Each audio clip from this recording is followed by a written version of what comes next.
Assalamualaikum warahmatullahi wabarakatuh. Dalam kehidupan kita di alam dunia ini, tentunya kita tidak ingin kehidupan yang hanya satu kali di alam dunia ini menjadi sia-sia. Kita tidak ingin kehidupan kita yang sangat berharga di alam dunia ini terbuang begitu saja. Kehidupan ini terlalu bernilai untuk kita sia-siakan. Tentunya ketika kita tidak bisa memanfaatkan waktu kita di alam dunia ini, maka kesempatan ini tidak akan pernah datang kembali. Allah Subhanahu wa Ta'ala telah menurunkan wahyunya kepada kita melalui Rasulullah, mulai dari Rasul yang pertama sampai dengan Rasul yang terakhir. Semuanya adalah Rasul Allah yang diutus kepada kita manusia untuk memberikan kabar gembira. Barang siapa yang beriman, beramal soleh, bertakwa, maka insya Allah jannah adalah balasannya. Dan tentunya sebagai peringatan bagi orang-orang yang ingkar kepada Allah Subhanahu wa Ta'ala, yang tidak meyakini ketauhidan Allah Subhanahu wa Ta'ala, maka sesungguhnya anar itulah tempat kembalinya api yang menyala-nyala.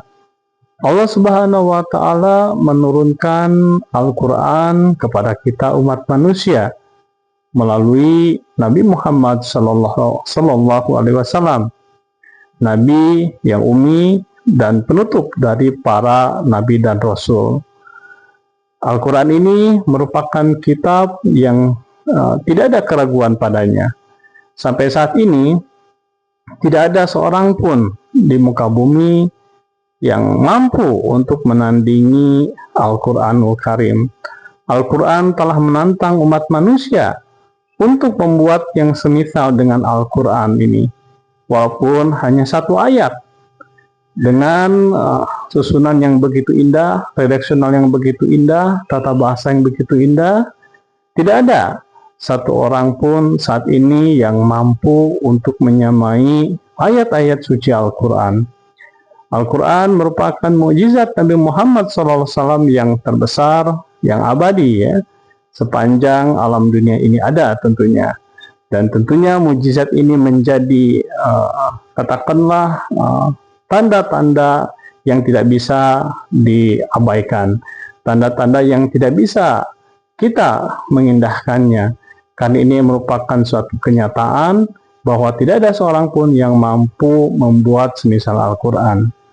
Kemudian bahwasanya setelah kita meyakini bahwa Al-Quran ini adalah benar, maka tentunya keimanan kepada yang gaib merupakan perkara yang tidak bisa ditawar-tawar lagi.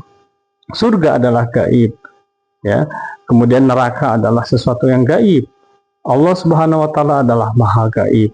Malaikat-malaikatnya adalah gaib. Hari kiamat adalah gaib. Maka keyakinan kepada yang gaib ini merupakan suatu keharusan bagi kita. Dengan demikian kita mengetahui proyeksi hidup kita ke depan akan pergi kemana. Di samping kita meyakini dengan perkara-perkara yang gaib, maka sebagai bukti bahwa kita beriman kepada Allah Subhanahu wa Ta'ala, maka kita pun harus mendirikan sholat. Sholat ini merupakan tiang agama, pembeda antara kita dengan orang-orang yang tidak beriman. Jika kumandang azan sudah terdengar, namun kita tidak mengindahkan azan tersebut, maka tentulah apa bedanya dengan orang-orang selain kita. Di samping kita beribadah kepada Allah Subhanahu wa Ta'ala, yakni tiang agama, sholat, yang harus kita dirikan dengan sebenar-benarnya. Sholat 5 waktu ini, terutama di awal waktu, ya, bersama imam, tidak tertinggal takbiratul pertama, di mana azan dikumandangkan, yakni di masjid. Maka sebagai bukti bahwa kita adalah manusia yang mempunyai nurani, manusia yang mempunyai sisi-sisi sosial kemanusiaan, maka kita pun berbagi. Maka dari apa yang kita punya, rezeki yang kita punya, maka kita nafkahkan kepada sesama kita. Kita nafkahkan untuk umat ini. sehingga rasa kesetiakawanan, solidaritas ini akan terwujud. Demikian juga bahwasanya setelah kita meyakini Al-Quran ini adalah sesuatu yang hak, yang benar, kemudian meyakini akan perkara-perkara gaib, mendirikan sholat, dan kemudian menafkahkan sebagian dari rezeki kita, maka kita pun harus mengimani bahwa selain Al-Quran ini, Allah Subhanahu wa Ta'ala menurunkan kitab-kitab sebelum Al-Quran, seperti Injil kepada Nabi Isa AS, kemudian juga Taurat kepada Nabi Musa AS, dan juga suhuf Nabi Ibrahim AS, Zabur Zabur merupakan kitab yang diberikan atau diwahyukan kepada Nabi Daud AS.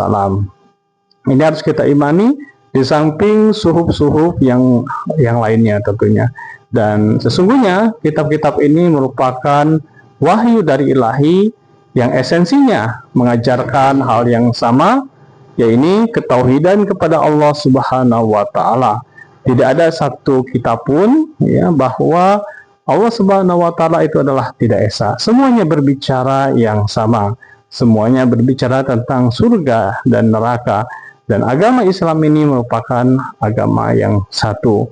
Maka jika hal-hal ini dapat kita wujudkan di dalam kehidupan ini, maka sesungguhnya kita adalah termasuk orang-orang yang berada di jalan hidayah. Dan orang-orang yang berada di jalan hidayah inilah orang-orang yang sangat beruntung.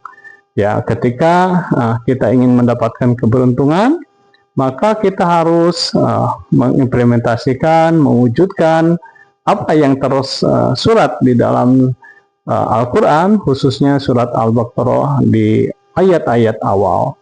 Demikian, insya Allah kita akan bisa bersilaturahmi di waktu-waktu ke depannya.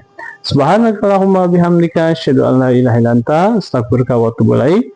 Assalamualaikum warahmatullahi wabarakatuh.